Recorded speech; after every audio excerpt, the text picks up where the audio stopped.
마운자로 7.5가 국내에 출시되었습니다. 출시 첫날부터 사용하기 시작해서 2.5, 5까지 써왔던 분들은 이 용량 올리기를 아주 기대를 하셨을 텐데요. 실제 외국 임상 사용자들의 데이터를 통해서 이전에 쓰던 용량보다 어느 정도 효과가 있을까, 그리고 부작용이 높으니까 달라질까, 이런 것들을 한번 짚어보겠습니다.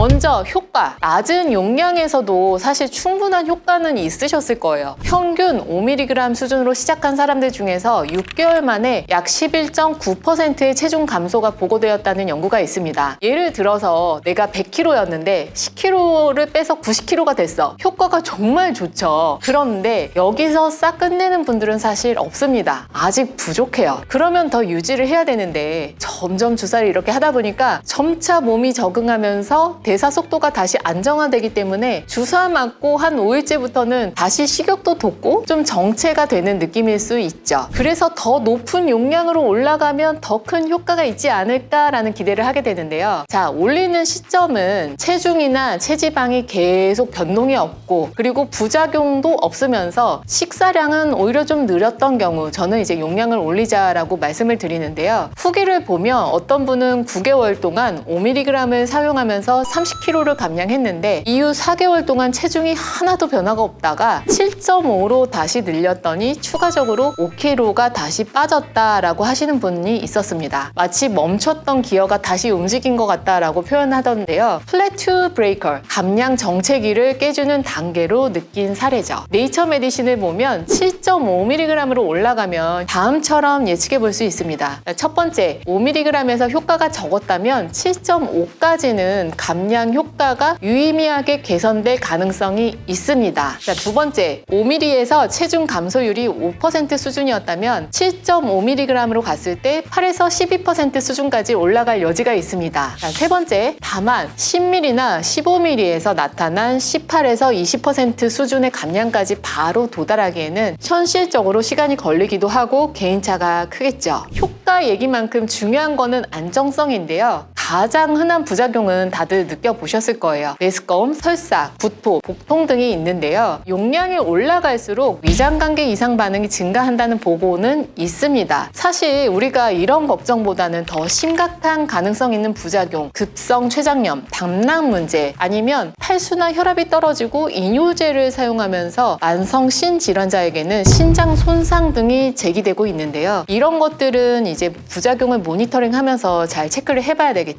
또한 미국 FDA에서는 이 약물의 투여 중 갑상선 C세포 종양 경고가 포함되어 있습니다. 만약에 여러분들이나 주변에서 5mg를 계속 쓰고 있는데 더 이상 체중이 변화하지 않는다라고 느끼는 분이 있다면 바로 7.5를 쓰고 싶다 생각을 하실 텐데요. 그 전에 반드시 의료진과 상태 점검을 하고 위장관 적응 기간을 가지시고 부작용 모니터링을 하면서 안전한 다이어트를 하시기를 바랍니다. No, where do we go when our skin gets cold? Does anybody know if the place we go still feels